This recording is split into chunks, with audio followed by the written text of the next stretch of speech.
we're seeing a lot of micro PEs, search funds, people who have domain expertise in a certain field. Let's say, for example, they are digitally super fit. And there's so many SMEs outside of the tech sector in Singapore, for example, who would really benefit greatly from that added knowledge. So it's not only the capital they bring, but also the knowledge. That's a really interesting avenue to look at if you are contemplating, instead of going into that market first on creating your own entity. There are a lot of amazing businesses out there which already did the groundwork, and maybe there's a way to partner with them to acquire a part of their business, potentially even a minority at the onset, a smaller SME business, then inject your capital, inject your knowledge, grow that business 2x, 3x over the next couple of years, and then sell it or develop a roll-up strategy for it. Welcome to Brave.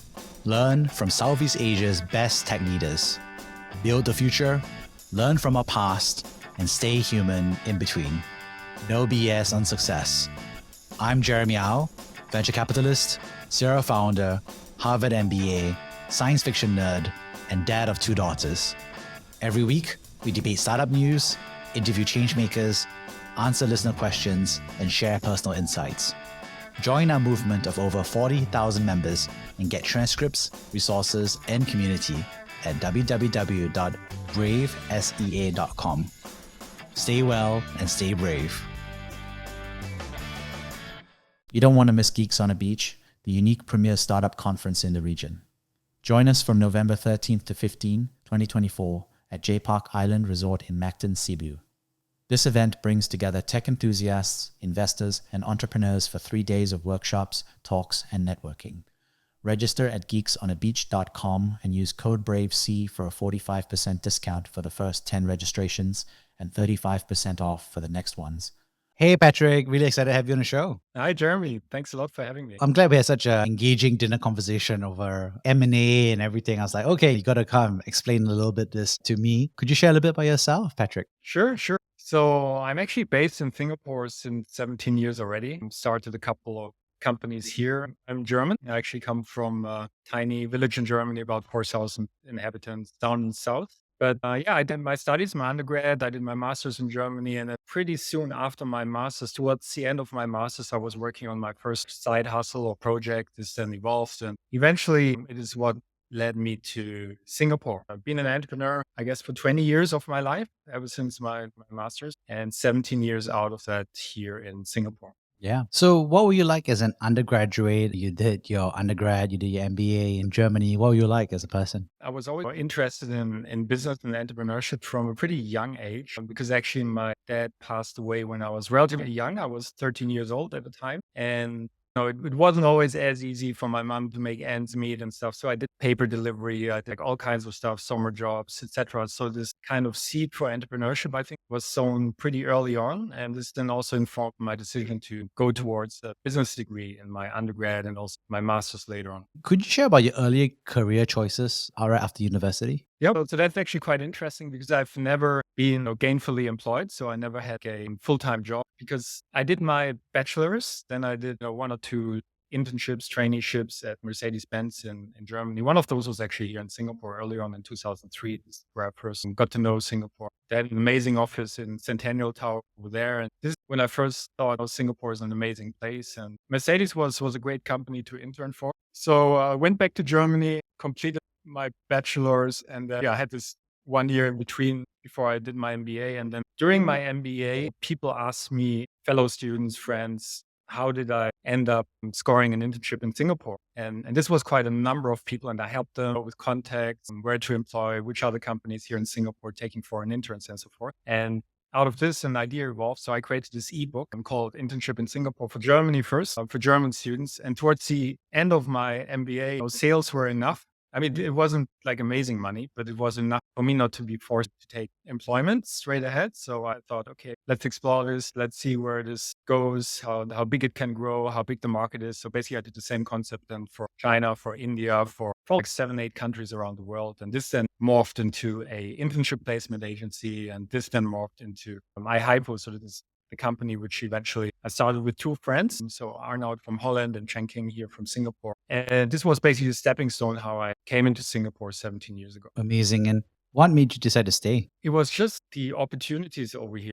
So even before we started Deal Guru, which was then the larger one of the companies I founded, which became significant, there were all these greenfield opportunities in Singapore and Southeast Asia. So for example, online group buying was massive in the States, in Germany, wasn't really there yet in Singapore. So it was one greenfield opportunity where we decided to do something. It was the same story with online food. You saw that online food really worked in the States, in Europe. Nobody was really doing it here. So that's what we did. And then later on, there was online fashion. There was big box e-commerce. And so it was really a time of fantastic opportunities, I would say. The challenge there was a little bit the local, say, funding scene, VC scene. There wasn't as many as today, of course, and they weren't as well informed probably. Gaining capital to start these ventures early on was a bit challenging.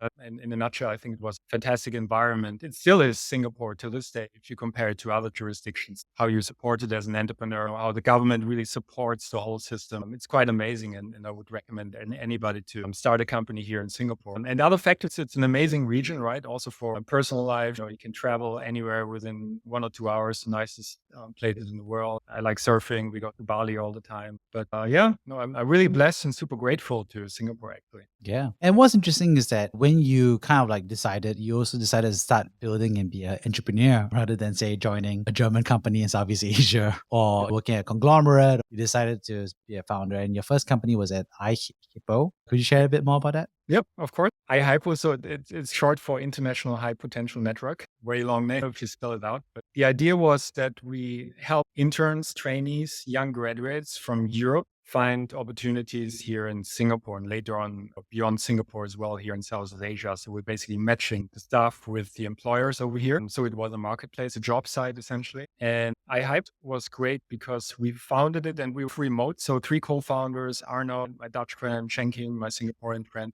was here in Singapore already. And I was in India actually at the time because I did the practical part of my MBA with Siemens BPO services in Bangalore at the time. And eventually, I think there was a call for proposals under the iGEM program. You know that, of course, Jeremy. Like, I think it was the first or second batch. And we submitted our business plan and they invited us to pitch. And this is pretty much how I made the jump over to Singapore because we received funding through the iGEM program from a fund called Timus Capital. So that's our common friends, Gwen and Bernard and James and so forth. And it was fantastic working with them. And yeah, we were probably the first or the second batch. And after that, you went off to build your second company, which was Deal Guru, which sounds like, remember that day of all the short-term deals. Can you share more about why you decided to leave iHypo and build Deal Guru? Yeah. So basically, we built iHypo for probably 1.5 or 2 years. And eventually we were approached by a Swedish campus recruitment firm. It was actually a deal which my co-founder Arnaud led. And this campus recruitment firm, the name is Potential Park, they had a quite sizable offline campus recruitment business and they needed the online piece. So they made an offer. We merged together. We exited that way. And after we exited, I had a custom IT development company for a while because basically I took over some of our IT stuff from iHypo here in Singapore. And yeah, I had this company probably for 6 or 9 months and it was interesting. It was interesting from a cash flow perspective, but the essence of the work, I was probably not really built to fully enjoy that because, we had amazing clients, but sometimes it was very like nitty-gritty stuff you had to look after and so forth. But then toward October or November in 2019, Groupon really took off like an unbelievable rocket ship in the States. It was growth in e-commerce never seen before in its velocity and sheer size as well. It was so simple. It was a combination of a really cool offer, a time sensitivity, really high discounts, and displayed in from a UX perspective in a very simple way. There was one deal per day, right? This is how we start, one deal per day. Yeah, and before that, I've been tinkering around a little bit, thinking what could really work when it comes to e-commerce in Singapore. Because remember, back then there was like almost nothing. There was Gmarket, which is now called Qoo10, founded by an amazing Korean entrepreneur who had the same model in South Korea, I think. But apart from that, there was no Lazada, there was no Shopee, there was nothing. So I thought this could potentially work here in Singapore to really be part of that first wave of e-commerce, get people to shop for the first time by really showing these amazing and selling these amazing offers. And then I was, at the time when I had this custom IT development company, I was working in a small co-working space and there was another German friend of mine working there, Jan Kroni is his name. And he was also a super early pioneer in the EV space. So he worked on a startup doing scooter and electric scooters for Singapore. Was ahead of its time, but amazing idea. But basically we became friends and then we said, okay, why don't we do an adaptation of the daily deal concept here for Singapore, combine our forces. And this is what we did. The whole story was pretty amazing. Of course, we put in a ton of hard work. We've also been lucky when it comes to the timing. The stars have aligned for that. So we were the first here in Singapore to launch, and then it became the deal wars for the next 2 or 3 years. There were I think 40 or 50 competitors by the end of month 2, more or less the same concept. And what really helped us early on, so one day before we went live with the platform, a couple of days before that, we went downtown to a couple of the Starbucks outlets and we bought those $5 and $10 paper vouchers, right? And we bought a lot of them, like 10,000, 20,000 bucks. We basically bought a couple of those stores empty of the vouchers. And then in the evening of that day, we sent an email. And I recently came across this email in preparation for a talk I was giving. It was really funny. And we wrote to the guy at CNA, Straits Times, Business Times, and so forth. People, watch out. We're going to launch a platform. It's called deal.com.sg tomorrow. It's going live. We're going to have this amazing Starbucks deal, Starbucks at half the price. And the slogan of the company, deal.com.sg, was Singapore at half the price for the first half year of the company's existence. So we launched, and interestingly enough, a couple of the papers picked up the story.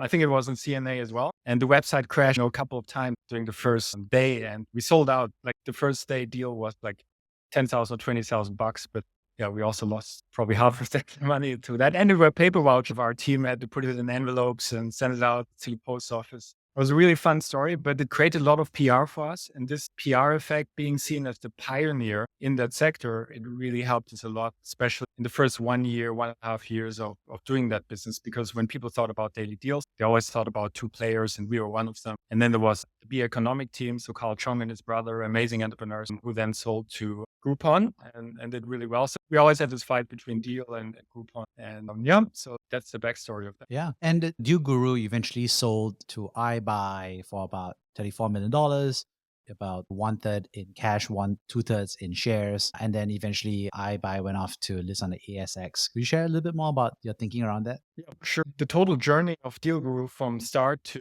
listing was about slightly under 4 years. It was really quick. And if you look at all our key metrics, revenue, number of users, etc., it was all up and to the right for the first probably 2.5 of those 3.5 years. So it was exponential growth. And during that exponential growth phase, we had a number of really good opportunities to sell the business. Later on, when we moved more into the logarithmic phase of growth, right? So suddenly you go from a couple of 100% year-on-year GMV growth down to was probably 20% somewhere there. These options started thinning out. So we've had to engineer our path to our own exit. And what we did was a roll-up strategy. So we basically rolled up our sector across Southeast Asia, including one entity in Hong Kong, so ASEAN. Together with the Catch-Up Group, we partnered with them. And this allowed us to, as a group, become sizable enough when it comes to GMV. I think we reached about $100 million in GMV, which was sizable enough to achieve a relatively attractive listing in Australia back then. So that was a great journey. Also, how we orchestrated that whole roll-up strategy, because it was basically going to all the individual entities and saying, guys, what's your number? What's your minimum price you want to see? And can we work around that? And then the delta was created on top of that through the sheer size we accumulated together. And so, yeah, and then we were listed on the ASX. I stayed on for the company for about 1 year as the CEO.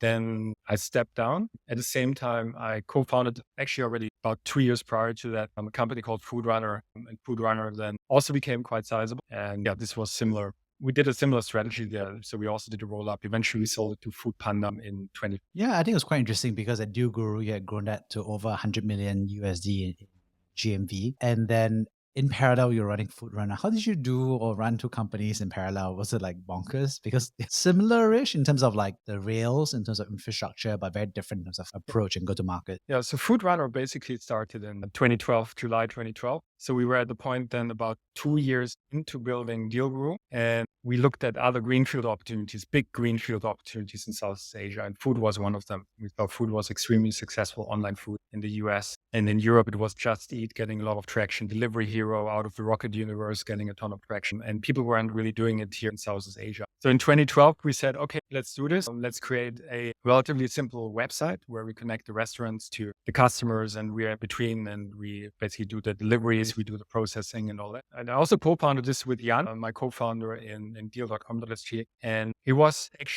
very intense, but we had an amazing team. So basically, after a while, my CFO in Deal Guru became the CEO of Foodrunner and operationally scaled that and managed that. And also in terms of the acquisitions we did, like in the Philippines, we acquired a company called City Delivery. In Malaysia, we worked with an amazing entrepreneur called Mark Simmons. We acquired his company called Room Service Deliveries, which was way, way large, but largely offline. So we brought the online piece, merged it all together. Yeah. And so we've divided and conquered a bit, but it was thanks to the amazing team we had. I think the funny part is that when you say like, hey, I'm German, I moved to Southeast Asia around that time period, then everybody's going to be like, oh, you're part of the Rocket Group. And then you're not, right? The Rocket Mafia. Yeah. We had exactly. the Deal Mafia to some degree. So then you're like the one German non-Rocket Mafia person building in parallel as an entrepreneur in time. So obviously Rocket was quite popular at the time as well with all of his various launches as well.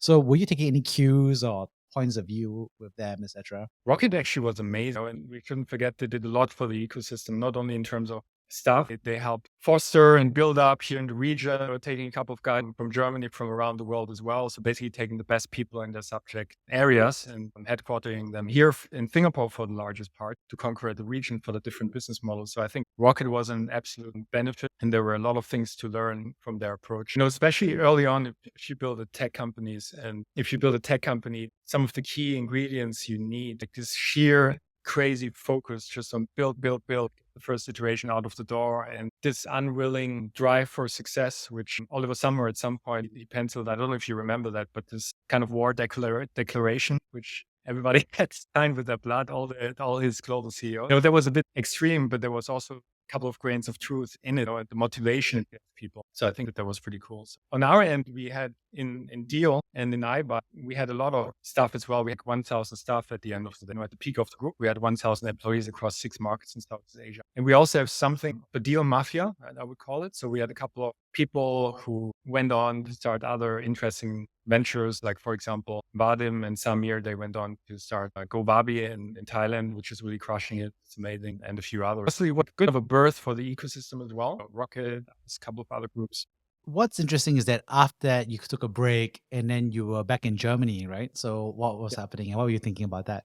So after that, actually, to be honest, I really needed a break for a while because it was at that point going almost 5 years and on super high speed. I wasn't married back then. I didn't have a kid yet. Makes things a bit easier, but still at the end, when we were a public listed company and then towards the phase of time when pushing growth was really, really tough and bottom line, it got more competitive, the whole market here as well. There were times where for weeks in a row, I would probably sleep properly one night throughout that whole week. And the rest was like thinking, oh, what's here in the business, there in the business. It was good that I took a break. So I took a break for a while. My brother founded a company then in Germany, in Berlin. I became an investor. In short succession, I became the largest investor in the company. And then we didn't really have a guy looking after the finances, the CFO there. I stepped up and joined that company as a co-founder. So it's basically called the Deep Green Group. Deep Green Group is on to longevity, into lifestyle, into nutritional supplements. That's an entity which has been running now probably for around 5 years. And about 30 members of staff there. My brother operationally leads that business out of Germany, out of the Berlin office. And I came back full time to Singapore towards the end of 2018. And this is then where I met my wife, settled down here again. And I also did quite a bit of angel investing here in Singapore in particular. But then basically this then led a little bit to the formation of my current venture, which I started together with Marcus, Match Asia. Your, I guess, fourth startup officially, I guess. Actually, yeah, probably there are a couple of them in between, which failed, which didn't really work out. But shoot for some and some work out. Tell me more about Match.Asia. Yep, sure. So basically the backstory of Match.Asia is when I built with my co-founders, in particular, Deal Guru and Foodrunner, we were in a couple of M&A processes, both as a buyer and a seller, but focusing on the seller part now. We worked with traditional banks, traditional M&A advisors. And if you want to get a good quality one, usually what you end up doing is paying a fixed retainer. So we used to pay, I think, 10,000 euros per month at some point, 10,000 US, 10,000 Sing. 2 out of 3 times, just by the nature of things, it doesn't really work out. So you probably have been in that relationship for the last 5 or 6 months. So out of pocket, 100,000 thing, it took probably 15 to 20% of your time as C-level or founder. And then it doesn't work out. You go back to build, and probably you try it again in a year or two from now. So it's a little bit hit and miss and a little bit ad hoc. So even back then, I thought maybe there's a better way to do this using a platform approach. One of the bankers, who's an amazing guy whom we worked with, Marcus, so he's my current co-founder, Marcus Young, he established a very successful M&A advisory firm called Seabridge Partners. And Seabridge Partners is our sister company today. So it's 10 years old and focused on the tech sector here in Singapore, every year doing a couple of marquee deals. And Marcus has a quite impressive investment banking background, specialized on M&A, spent many years in Japan, built up the Carlyle buyout fund back in the day, speak fluent Japanese. So Marcus and I, ever since 10 years ago, became good friends because we share a lot of the same values. So we were friends first for a while. We did a couple of investments together, but we also looked at venture opportunities here and there. What would be a potential to do together? Until about 1 year ago, we said, okay, a platform is missing for the ecosystem over here to facilitate M&A, make M&A accessible to the lower mid-market. So basically everything below $100 million in enterprise valuation. Because those guys typically don't have access to M&A because they're not willing to pay these quite high fixed fees and so forth. If you look at the typical SME sector, which is about 60% of our volume in places like Singapore, Indonesia, there's a complete lack of information of which company is selling, which company is buying, who might be open of my peers to consider roll-up opportunities, mergers to consolidate our industry. This information is not out there. If you look at property, for example, how did people sell their beautiful houses here in Singapore 50, 60 years ago? Probably they put a poster in front of their gate, right? They had a couple of offline agents, and then they hoped that somebody would walk by and see their property and pay the price they'd like to have. And then the platforms have completely changed that game. Property Guru today works with all the intermediaries, with the agents, gets like 1 million times the exposure people got back in the day. So we did an amazing job when it comes to property. We're trying to do the same thing when it comes to M&A and help bring companies on the radar. But yeah, this is basically how it started. So we started developing the concept and testing that with a couple of experts in the field about 1 year ago, and went live then in January of this year and announced it, and working on it ever since. So there already are these marketplaces in Singapore and a few of these other countries as well. They're pretty obviously not as well designed in terms of UX and so forth. What do you think you're doing that's different from the way that they're running it? Yep. So there are a couple of markets, and it's great to have these marketplaces around. And if you look at places like Japan or South Korea, it's very common to work with these platforms, and everybody does it. The seller, the buyer, the intermediary, the local M&A broker, the banker. In Europe, there are also a few of those. In the US, there are players like Acquire.com, Acquisition.com. So these platforms are there and they're changing the game. In Southeast Asia, what we found is that you have kind of these platforms which are self-sign-up ones. There you have the issue. We are not directly self-sign-up. We're not like a Craigslist. So we create every single seller which is coming onto the platform. We have a personal onboarding call with them. We help them in the preparation phase, in the matching, as well as in the closing of the M&A process. But we maintain a pretty high quality when it comes to the sellers on the platform, which allows us to get the most attractive buyers and investors onto the platform as well. If it's a pure self-sign-up and you have every corner cafe and every small business here and there, which are also amazing businesses in themselves, you will lose some of these more high potential buyers and investors because they're saying there's too much noise on the platform. So we start at about $5 million in enterprise value, and most of our range is 10 to 100 million. We have a few deals which are larger as well. So that's the main differentiator. We have a bit of more curated approach. And then we also, I would say we're going at it quite intensively. So we get a lot of referrals from VCs, PEs, from their portfolio companies. We do a lot of, like yesterday, we gave a talk in the Prudential SME event. We do a lot of these kind of grassroots events as well. We work with local brokers and intermediaries as well. That's important to point out because at the end of the day, we're building an M&A ecosystem for the lower mid-market. And yeah, we're making everybody's pie bigger. We're not taking anything away from anybody. Similar to how Property Guru is doing it. And what's interesting is that we were discussing about a roll-up strategy that should be more prevalent to some extent in Southeast Asia. And you've already conducted it once before, a while at Deal Guru. But could you share a little bit more about what your thoughts are around this strategy? Yeah. So the thought, like you mentioned, Jeremy, is a bit back from what we did with Deal Group and with Foodrunner.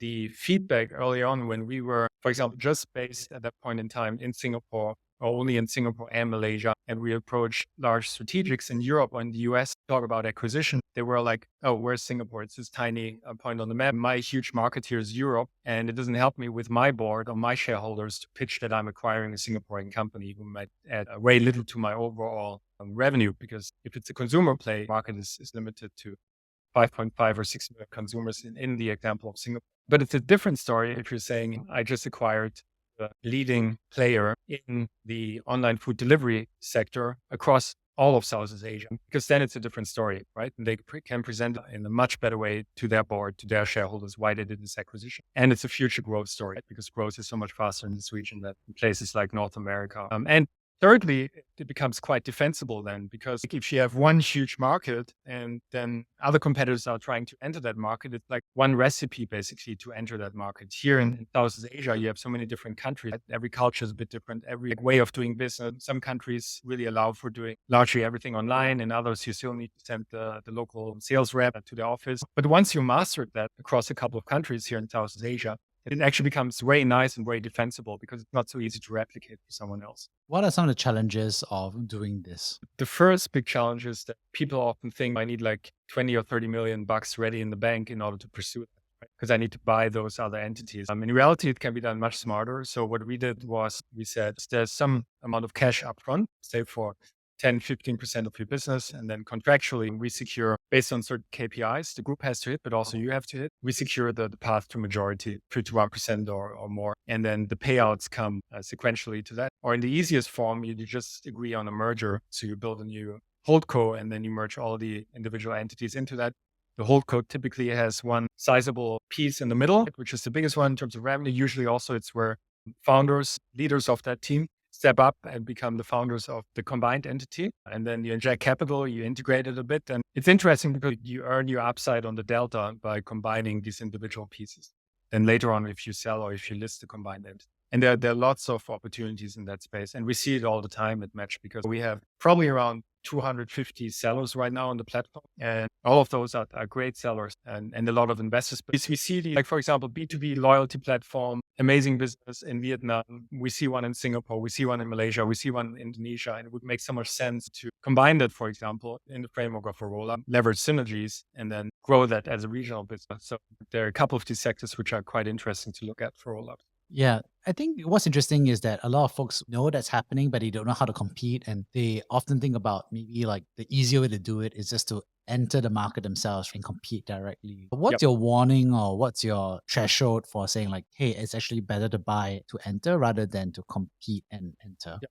That's a super interesting point because we're seeing a lot of micro Ps, search funds. So this is exactly the case. People who have domain expertise in a certain field, and let's say, for example, they are digitally super fit, digital transformation and so forth. And there's so many SMEs outside of the tech sector in Singapore, for example, who would really benefit greatly from that added knowledge. So it's not only the capital they bring, but it's also the knowledge they bring. That's a really interesting avenue to look at if you are contemplating. Instead of going into that market first on creating your own entity, there are a lot of amazing businesses out there which already did the groundwork. And maybe there's a way to partner with them to acquire a part of their business, potentially even a minority at the onset, a smaller SME business, then inject your capital, inject your knowledge, grow that business 2x, 3x over the next couple of years, and then sell it or develop a roll-up strategy for it. I think you mentioned something that's quite interesting, which is that there's also this new development called search funds, right? I think that's more popularized on the East Coast, like at Harvard. And then there's entrepreneurship through acquisition, which is what they call it in Chicago at the School of Business, as well as I guess on the West Coast at Stanford. So what do you think about this new search fund movement? It's good. You need the expectation management though. So we talk to a lot of search funds and these micro Ps, sometimes there's a fluent border between them, but do they actually have the money to back up their strategy? Because you need to manage those expectations with the seller, right? And sometimes situations are there where a smaller search fund portrays themselves as they already have the money in the bank. In reality, they do not. But if at the onset, you say, okay, I have a principal commitment from capital injectors. And once I found the target, once we come to a deal, dear seller, I can avail of that cash and it's going to take a couple of months and then we can do it. So that's probably one piece of advice I would give to set the expectations. But yeah, I think there's a lot of opportunity. This sector, like you mentioned, is already really prevalent in the US and in Europe as well. It's only starting in Southeast Asia. And I think there's a lot of opportunity. The main challenge is surfacing the opportunity, surfacing the targets, right? How do you get to know which companies are for sale, which companies trade at reasonable valuations? Then meeting the founders and figuring out, is there a chemistry? Can you work together?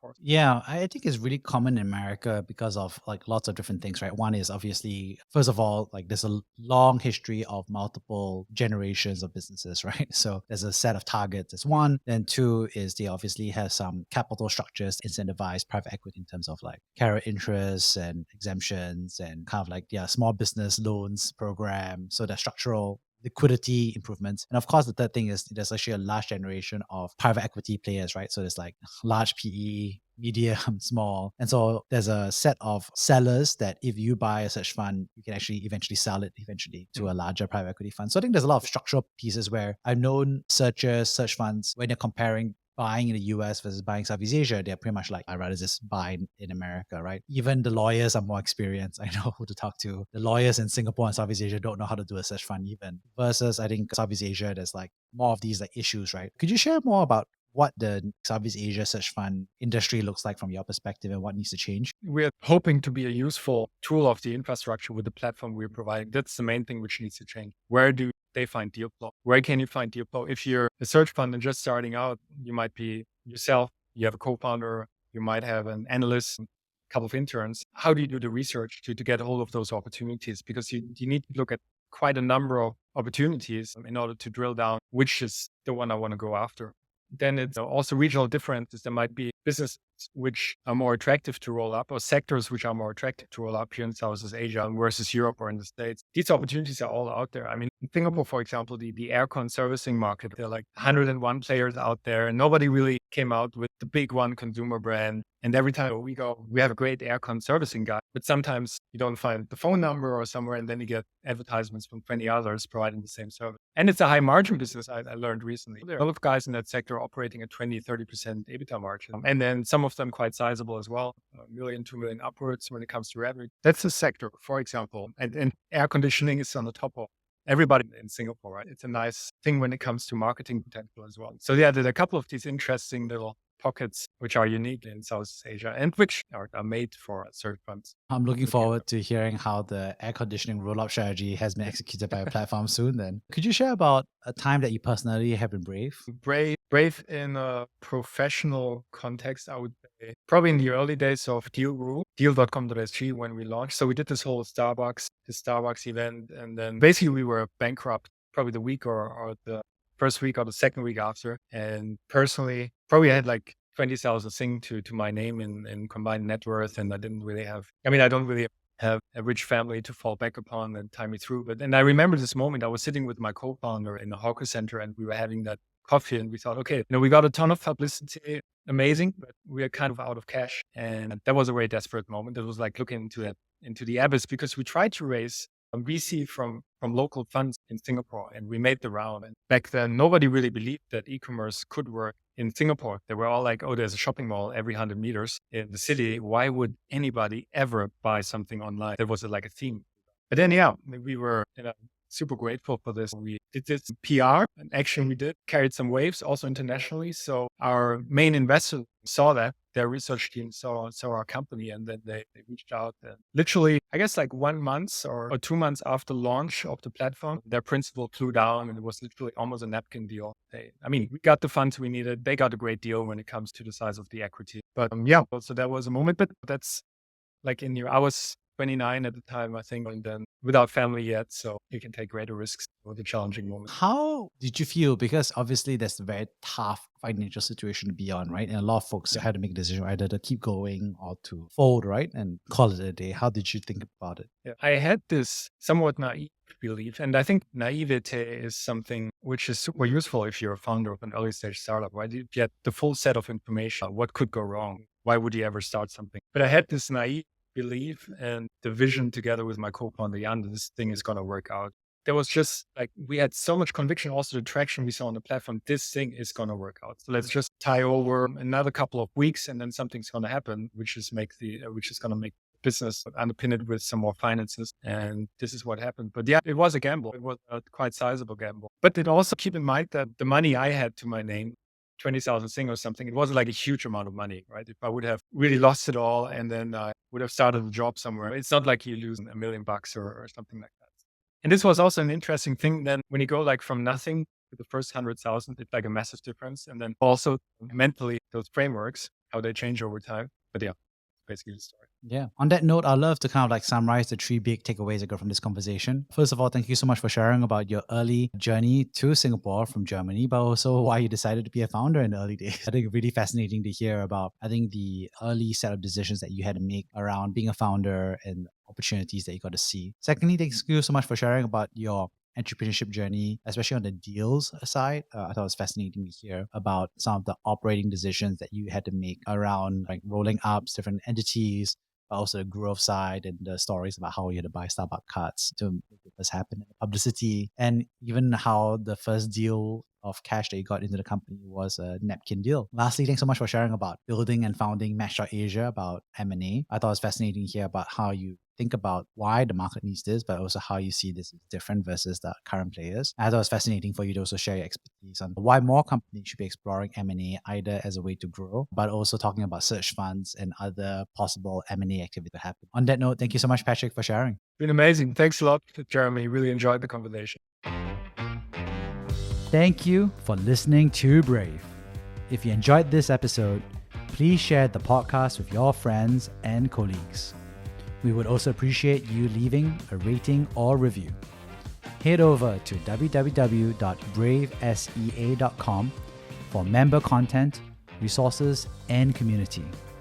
Stay well and stay brave.